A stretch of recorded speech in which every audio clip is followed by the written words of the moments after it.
It's Monday night, you know what that means. Monday night golf night. Yeah.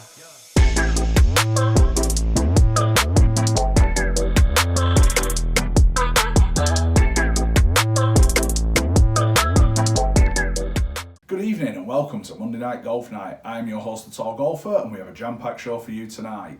Firstly though, thank you for all the feedback and sharing of the channel, and as always, please share your views in the comments section below. I'm going to keep asking you to do this, so don't be shy. We appreciate it and it will help us deliver the best content possible for you.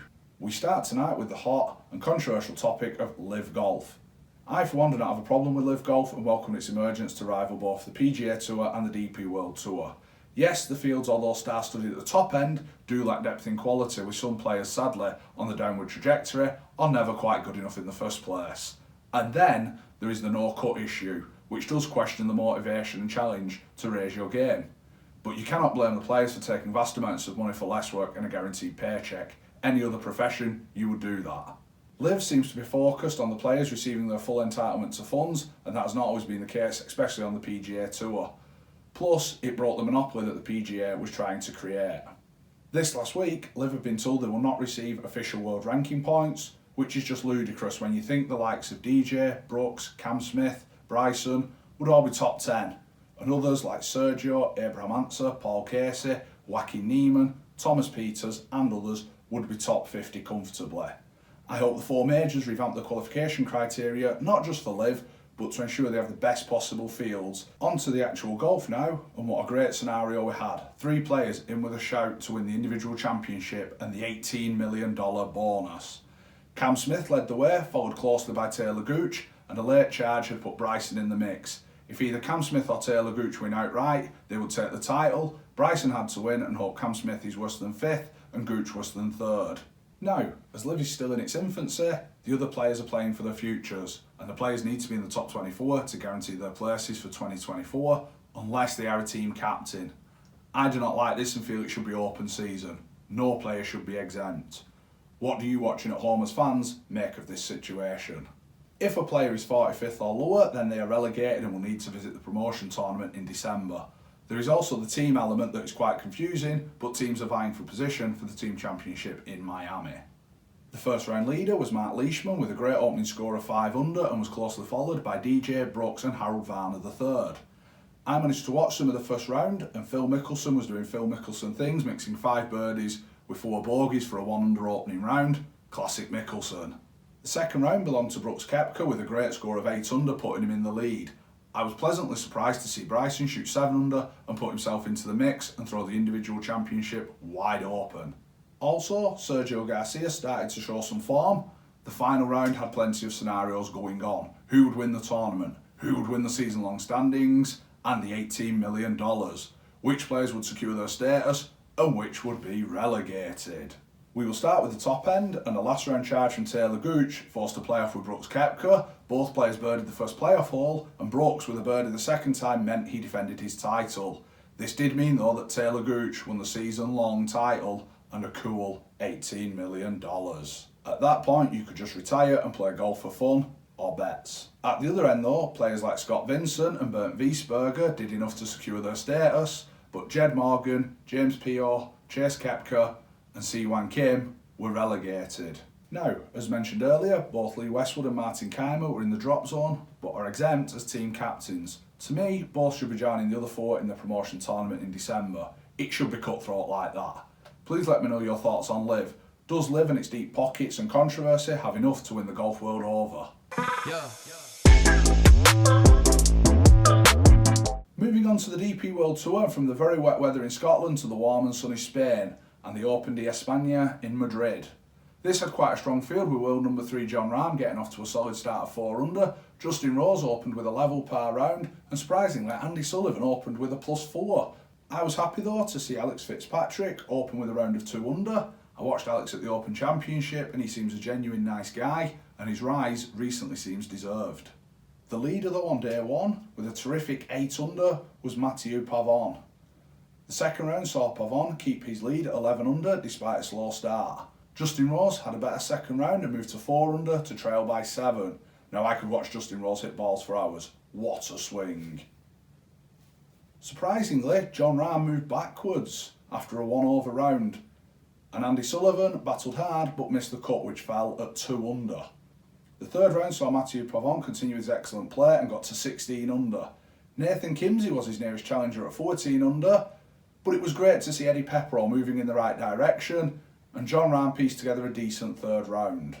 Sadly, Jon left himself too much to do in the final round, and although a charge did happen and a great score of 65 for a top 10, it was the second round that cost him. Marcel Siem, though, had us on 59 watch at one point during the final round, but 2 pars at the end meant he fell shy with a 61. Still, 10 under par in any round, hats off. A wire-to-wire win though for Mathieu Pavon, and thoroughly deserved. He played some exquisite golf all week and thoroughly deserved the victory. A special mention though to Dan Bradbury, who charged on Saturday thanks to a hole-in-one and his third of the season, tying Miguel Angel Jimenez's for the most in a season. I still haven't had one yet. If you have had a hole-in-one, tell me where and which hole in the comments please. We love to celebrate things like that on this channel. There was no Ladies European Tour this week, but the LPGA Tour headed off to China for the Buick LPGA Shanghai. And Wichini, Michai and Maya Stark were quick out the blocks, taking the early lead on 6 under. A host of strong players though was within 3 shots. Hot prospect Rose Zhang got off to a poor start and opened at 1 over. I wonder if fatigue is setting in after a whirlwind rise she has been through this year. Round 2 saw Maya Stark retain the solo lead on 10 under par, but moving into contention heading into the weekend was Danielle Kang and Aria Jutanangagan. Rose Zhang started to move in the right direction, shooting 3 under for a 2 under total, more like the Rose we know. Round 3, an overnight leader Maya Stark opened the door for the pack with only a 2 under round of 70. Round of the day belonged to Angel Yin, who shot a best of the day 65, 7 under to jump into contention. Rolex ranking number 1 Lilia Vu was also lurking though. The final round had several players in contention. Hai Jin Choi shot a 64 to come up just short. Esther Hezensleit, Yu Lu, Aria Jutanguan and Pavrisa Yokotan also finished on 13 under. Angel Yin and Lilia Vu both finished on 14 under, and that meant a playoff. It only took 1 hole though this time, with Yin making birdie after Vu had missed her chance. This was Yin's first win at her 159th attempt. It shows you that perseverance does pay off, and massive congratulations to Yin. The PGA Tour was in Las Vegas for the Shriners Children's Hospital, and players are now trying to secure their status for next year. The Shriners has been going for a long time now and raises great money for a great cause. I was extremely thrilled when it was announced that Lexi Thompson would be starting. Lexi's a phenomenal player who's sadly been through the ringer with rules infringements that really annoy me. I remember the 2-shot penalty that was called through armchair referees that cost Lexi considerably. I am a believer that the officials should apply a naked eye approach to incidents in that manner. I would say that naughty word, common sense, but it seems in short supply these days. Into the first round, and JT Poston was the early hot starter. I saw JT at the Open and it was comical, as JT is as thin as a rake and yet his caddy looked like a bouncer come defensive line back. But the first round belonged to Bo Hostler, shooting an impressive 9 under. Hats off Bo. I was thrilled to see Tommy Two Gloves Gainey in the field, but sadly he was propping it up. Brant Snedeker was starting to show some form, and for a man with a decent swing but ugly putting stroke, it was good to see him open with a 1 under round. Lexi Thompson opened with a 2 over round, having completed her first round early Friday morning due to a lack of light. Lexi brilliantly fought back on Friday and at one point looked like she was going to make it. I for one was cheering her on. Sadly it was not meant to be, and although carding a 69, Lexi fell short. She did finish at level par, of which she should be extremely proud. I really enjoyed watching her plot her way around the course. I saw a stat that said she lost almost a stroke from distance off the tee against the field. The halfway leaders though were at 12 under, Lance O'Griffin and Cameron Champ. It was good to see Champ playing well again and enjoying his golf. He can certainly whack a golf ball. There were a host of players though queuing up for a Saturday charge. On to Saturday, and 13 players shot 65 or better. One of them was defending champion Tom Kim, who shot a 62. The same score he shot in the third round on his way to winning last year. On a side note, if you want to hit a 2-iron, watch some videos of Tom Kim. Wow, straightest hitter of a 2-iron I've ever seen. Frozen rope, guys. Canadian Adam Hadwin had a 63 and joined him at the top of the leaderboard alongside Griffin, who had a late surge to stay up top. KH Lee, JT Poston and Nick Taylor though were lurking and ensured there should be a great final round shootout. The final round was a shootout with Tom Kim making one more birdie than Adam Hadwin to finish with a 66 to Hadwin's 67. This meant that Kim is the youngest player since the great Tiger Woods to win 3 PGA Tour events and the first since the 98-99 season to go back-to-back at the Shriners. A noticeable mention must go to rising star Ludwig Åberg, who shot a closing round 62. This guy can go low, and as always, we'll keep you up to date with this young man's performances. The PGA Champions Tour was in North Carolina for the SAS Championship with a very strong field of names from yesteryear. The Charles Schwab Cup looks to be sewn up by Steve Stricker, but someone could make a late charge like Sir Bernard Langer or last week's runner-up Stephen Alker. Rod Pamplin was hot out the blocks with a 66 for a one-stroke lead over 10 players. Stephen Alker, Paul Broadhurst and Vijay Singlaw were hot on Pamplin's heels through the second round, but Pamplin held on to his one-shot lead. A thrilling final round awaited, or so we thought, as Rod Pamplin stormed home on Sunday with a 5 under 67, making his one and only bogey of the day on the last. But with a 3-shot cushion, Pamplin could afford the bogey. Stephen Alker finished runner-up again for consecutive weeks.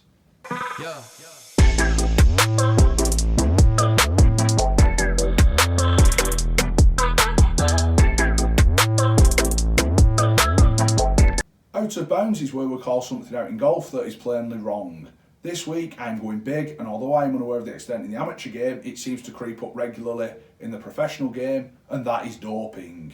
Ben An is the recent golfer this week to be suspended for taking a banned substance. He released a statement saying it was cough medicine in his native Korea that had meant he failed the test. I'm sorry, but these players get a list every season with substances that are not allowed and have teams around them that know them lists in detail. There are no excuses for any player in breach of these rules, and 3 months is not enough for me. Please let me know your thoughts on this matter. We asked on our social media pages if you had any questions for us to answer, and we were inundated with requests. We selected this one though from Simon 8 Max, and he asked how many times have I been hit with a golf ball. I'm afraid to say I've been hit a couple of times, and luckily I've had no serious or long-lasting injuries. The last time though was a good few years ago now, and there was a good shout of 4 and I turned to protect myself and it hit me on the back. Fortunately, I've never hit anybody, but I have been close. And it is imperative that you always shout 4. Even if it is short or moves, you are better to be safe than sorry.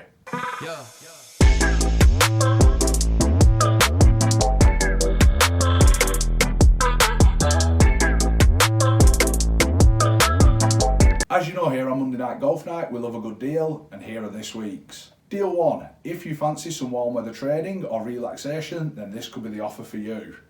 Turkey and the 5-star Cornelia Diamond Golf Resort and Spa for 5 nights and unlimited golf on the Faldo course, which is rated in the top 2 courses in Turkey for £545. This is situated in Belek, that seems to be rapidly growing and a popular destination. Deal 2. With the weather seeming to worsen and courses becoming more and more susceptible to flooding, I know a lot of clubs are having to put restrictions in place, such as hedgehog wheels must be used, or even carry only. Therefore, after hours of scrolling and comparing, Clubhouse Golf have some great deals on sandbags and definitely worth a look. Please though, can I stress, if such stipulations are in place, that you follow them. I know courses near me that a few members have ignored these rules and they'll ruin it for everybody. I hope you enjoyed tonight and thank you for watching. If you have any views on tonight's episode, then please let us know either in the comments or on our Twitter page.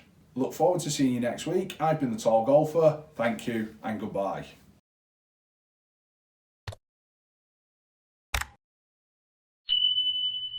Yeah.